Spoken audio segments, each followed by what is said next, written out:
بسم اللہ الرحمن الرحیم۔ السلام علیکم ورحمۃ اللہ وبرکاتہ۔ ناظرین، میں آج ایک نئے سبق کے ساتھ حاضر ہوں۔ پچھلے کافی عرصے سے سوچ رہا تھا اور بہت سے احباب نے، کئی طلباء نے، کئی دوستوں نے مجھ سے سوال بھی کیا اور اس سلسلے میں معلومات حاصل کرنا چاہا کہ افعال کے صلات کے پہچاننے کا کوئی خاص طریقہ بتایا جائے، کوئی خاص قاعدہ بتایا جائے جس سے ہم افعال کے صلات کو سمجھ سکیں، پہچان سکیں۔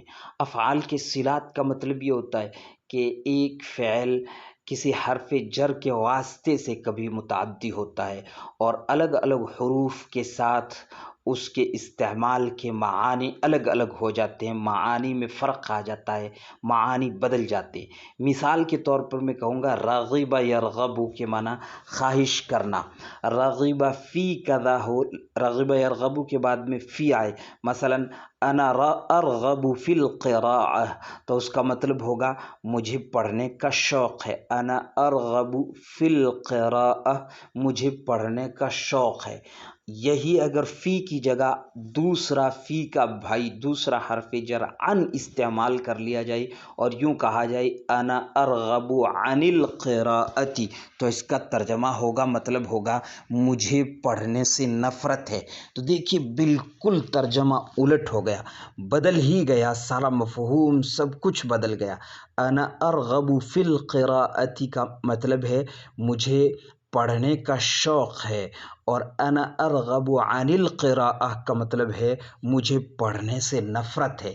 تو یہ جو افعال کے ساتھ حروف جارہ استعمال ہوتے ہیں کبھی، اور کبھی بغیر حروف جارہ کے استعمال ہوتے ہیں اور معنی اس سے بدل جاتا ہے، الگ الگ معانی پیدا ہوتے ہیں، تو کئی دوستوں نے سوال کیا کہ اس کا کوئی خاص قاعدہ یا کوئی طریقہ بتایا جائے۔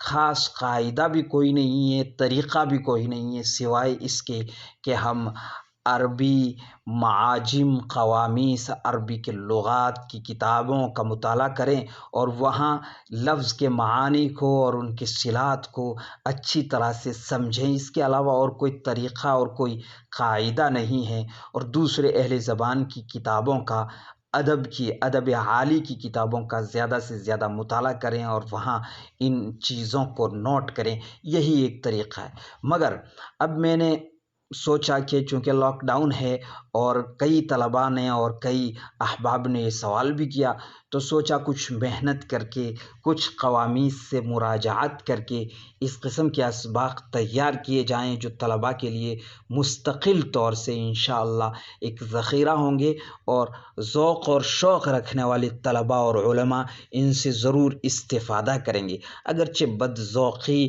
اتنی زیادہ ہے کہ ہمارے طلباء اور میں کہوں گا کہ فارغین، فضلاء تک بھی بہت کم اس قسم کے ویڈیو دیکھتے ہیں۔ انہیں کامیڈی چاہیے اور انہیں ہلکی پھلکی سخیف قسم کی چیزیں چاہیے جن سے نہ علم میں اضافہ ہوتا ہے، نہ بصیرت میں اضافہ ہوتا ہے، نہ دین کا فائدہ، نہ آخرت کا فائدہ۔ اس قسم کی چیزیں تو ہم دیکھ دیکھ کر کے وقت ضائع کریں گے، مگر کام کی چیز، کام کے ویڈیوز، کام کے اسباق وغیرہ ہم نہیں دیکھتے۔ یہ افسوسناک حقیقت ہے۔ مگر جو بھی باذوق ملے، اگر 2-4 بھی ملے، 5-10 بھی ملے، تب بھی انشاءاللہ میرا کام فائدے سے خالی نہیں ہوگا، اور انشاءاللہ مجھے اللہ تعالیٰ کے یہاں بڑے اجر کی توقع ہے۔ تو یہی سوچ کر کے میں اس قسم کے افعال مع صلات کا ذخیرہ اکٹھا کرنے کی کوشش کر رہا ہوں۔ آپ دعا کریں انشاءاللہ میں یہ کام تکمیل تک پہنچا سکوں، اس کام کو جاری رکھ سکوں، اور اس قسم کے افعال، ان کے صلات کا ایک ذخیرہ اس طرح کی ویڈیو کی شکل میں جمع کر سکوں۔ تو میں نے آج حمزہ جو پہلا لفظ ہے اس کے کچھ افعال کا انتخاب کیا ہے، آپ سنیں۔ اخذ یاخذ اخذن پہلا باب یا پہلا فعل میں نے لیا اخذ یاخذ اخذن، اس کے معنی مشہور ہے لینا پکڑنا، باب نصرہ سے اخذ یاخذ اخذن لینا پکڑنا۔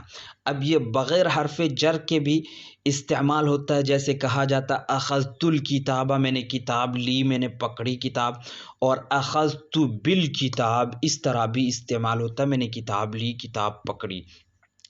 اس کے علاوہ اس کے ساتھ کبھی علی لفظ استعمال ہوتا ہے، مثلا اخذ علی یدہ، اس کا ترجمہ ہوگا کسی کو کسی کام سے روکنا، اس کا ہاتھ پکڑ لیا، اس کے ہاتھ کے اوپر پکڑ لیا، یعنی علی کے ساتھ استعمال ہوتا ہے اخذ علی یدہ، اس کا ترجمہ ہوتا ہے اس کو کام سے روک دیا، خذ علی یدہ، اس کو کام سے روکیے، یعنی یہی لفظ علی کے ساتھ جب استعمال ہو تو ترجمہ ہوگا کسی کام سے روکیے، کسی ظالم کو ظلم سے روکیے، یا کسی گناہ کرنے والے کو گناہ سے روکیے، تو ایسے موقع پر کہیں گے خذ علی یدہ۔ مزید فی میں یہ لفظ استعمال ہوتا ہے باب انفعال سے، مثلا یوں کہا جاتا ہے الناس انتخذوا فی القتال، لوگ آپس میں گتھم گتھا ہو گئے، آپس میں ہاتھا پائی کی، آپس میں ایک دوسرے سے الجھ گئی۔ دوسرا باب حمزہ سے ادی یؤدی تأدیۃ، یہ مشہور لفظ ہے، اس کے معنی ادا کرنا، ادا کرنا، دینا، ادا یؤدی تأدیۃ، مثلا کہا جاتا ادى الامانۃ الی اہلھا، دینا امانت کو صاحب امانت تک پہنچانا، دینا امانت کو صاحب امانت تک پہنچانا۔ هو آدى للامانۃ، هو آدى للامانۃ، یہ اسم تفضیل کے صیغے کے ساتھ استعمال ہوتا ہے، هو آدى للامانۃ، وہ زیادہ امانت ادا کرنے والا ہے۔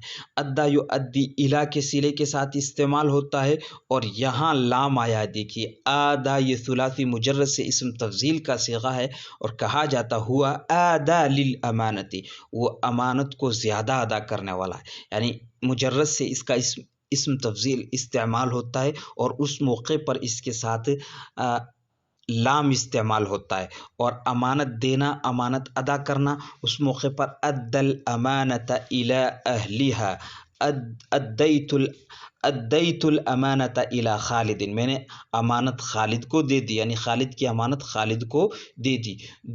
تیسرا باب ہے، تیسرا لفظ لیا ہم نے حمزہ سے اذن یأذن اذنا، اذن یأذن اذنا واذنا، اس کے معنی اجازت دینا۔ یہ عام طور سے اجازت دینے کے معنی میں دو حروف جار کے ساتھ استعمال ہوتا ہے۔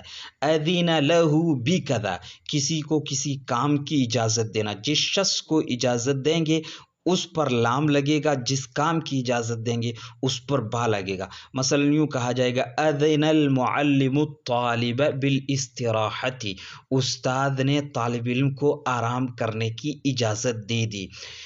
دوسرا اس کا معنی ہوتا ہے اذن لہ اور اذن الیہ اذنا، مصدر اذنا استعمال ہوتا ہے، تو اس صورت میں غور سے سننا، اذن لہ اذن الیہ اذنا، غور سے سننا۔ حدیث میں یہی معنی آیا ہے، یہ حدیث ہے ایک، ما اذن اللہ لشیء کاذنہ لنبی یتغنی بالقرآن، اللہ تعالیٰ اتنا توجہ سے کسی کو نہیں سنتا جتنا ایک خوش الحان قاری کی، خوش الحان نبی کی تلاوت قرآن کو سنتا ہے، یعنی نبی قرآن کریم پڑھے تو وہ اللہ تعالیٰ بہت غور سے سنتا، اور اتنا غور سے کسی اور چیز کو نہیں سنتا۔ تو یہاں غور سے سننا کے معنی میں یہ لفظ استعمال ہوا ہے۔ قرآن کریم میں بھی یہ لفظ استعمال ہوا ہے اس معنی میں، اذنت لربها، اذنت لربها وحقت، یہاں یہ لفظ اسی معنی میں استعمال ہوا ہے، یعنی اس نے اپنے رب کی بات غور سے سنی اور مان لی۔ اس کے علاوہ ایک معنی اس لفظ کا اور استعمال ہوتا ہے، اذن لرائحۃ الطعام، کھانے کی خوشبو سونگھ کر کھانے کی خواہش کرنا، کھانے کی جانب راغب ہونا، شائق ہونا، اس معنی میں بھی یہ لفظ استعمال ہوتا ہے، اذن لرائحۃ الطعام، کھانے کی خوشبو سونگھ کر کھانے کی جانب راغب ہوا، خواہش کی کھانے کی۔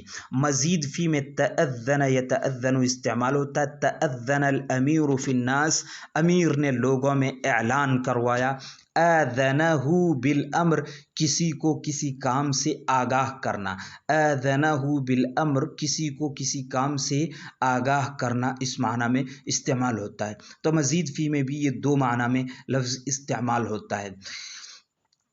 اگلا باب ہم نے لیا ہے اریب یعرب عربا، اریب یعرب عربا، اس کے معنی ہے الا، یہ لفظ الا کے ساتھ استعمال ہوتا ہے تو اس کے معنی ہوتا ہے کسی چیز کا محتاج ہونا، حاجت مند ہونا۔ مثلا یوں کہا جاتا الفلاح یعرب الی الغیث، کسان بارش کا محتاج ہے، کسان کو بارش کی ضرورت ہے۔ اس کے بعد الا کو چھوڑ کر جب با استعمال ہوا ہو اریب یعرب بکذا، تو کسی کا دل دادہ ہونا، فریفتہ ہونا۔ مثلا یوں کہا جاتا ہے اریب الرجل بزوجتہ، مرد اپنی بیوی کا فریفتہ ہو گیا، یا اریب الرجل بہ، فلاں کا فریفتہ ہو گیا۔ اور اگر کوئی کام آئے اریب بالامر، تو کام میں ماہر ہونا، بصیرت مند ہونا، اس معنی میں استعمال ہوتا ہے۔ مثلا کہا جاتا ہوا اریب بالفقہ، وہ فن فقہ میں ماہر ہو گیا، ہوا اریب بالادب، وہ فن ادب میں ماہر ہو گیا۔ اسی سے لفظ اریب استعمال ہوتا ہے، جو کہا جاتا ہے الادیب الاریب، تو اس کا مطلب ہوتا ہے ادیب ماہر، ادیب ماہر۔ اگلا لفظ ہم نے لیا ہے ازر یزر ازرا، ازر یزر ازرا، اس کا معنی ہوتا ہے مدد کرنا، سہارا دینا، تقویت دینا، تائید کرنا۔ ازر ازر یزر، ازر ازرہ یزر، باب ضرب یضرب سے استعمال ہوتا ہے ازرہ یزرہ ازرا، اس کے معنی مدد کرنا، تقویت دینا۔ مثلا یوں کہا جاتا امریکہ ما زالت تأزر الصہیونیت، امریکہ ہمیشہ سے صہیونیت کی پشت پناہی کرتا رہا ہے۔ ازر بہ، ازر بہ، یہ لفظ اس طرح بھی استعمال ہوتا ہے ازر بہ، اس کے معنی ہے طاقت حاصل کرنا، قوت حاصل کرنا۔ تأزر، تأزر بہ، ازار پہننا اور کسی معنی، کسی کپڑے کو ازار بنا لینا۔ تأزر، تأزر بہ، ازار پہننا اور کسی کپڑے کو ازار بنا لینا۔ مثلا ایک کپڑا ہو تو اس کے بارے میں یوں کہیں گے تأزرت بالثوب، میں نے کپڑے کو ازار کی جگہ استعمال کیا، تأزرت بالثوب۔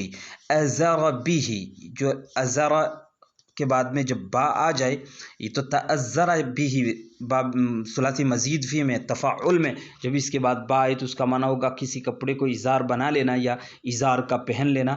اور ازارہ کے بعد میں با آ جائے ازارہ بہ، تو اس صورت میں اس کا معنی ہوتا ہے گھیرنا، گھیرنا، احاطہ کرنا، یہ اس کا صحیح معنی ہوتا ہے۔ تو یہ آج کا مختصر سبق ہے، اور انشاءاللہ یہ سبق جاری رہے گا، آپ دعا فرمائیں، اور یہ بڑا قیمتی عمدہ سبق ہوگا منتہی طلباء کے لیے جو اخبارات اب سمجھنے لگے ہیں، انہیں ان چیزوں کو باریکی سے نوٹ کرنا چاہیے، یاد کرنا چاہیے۔ السلام علیکم ورحمۃ اللہ وبرکاتہ۔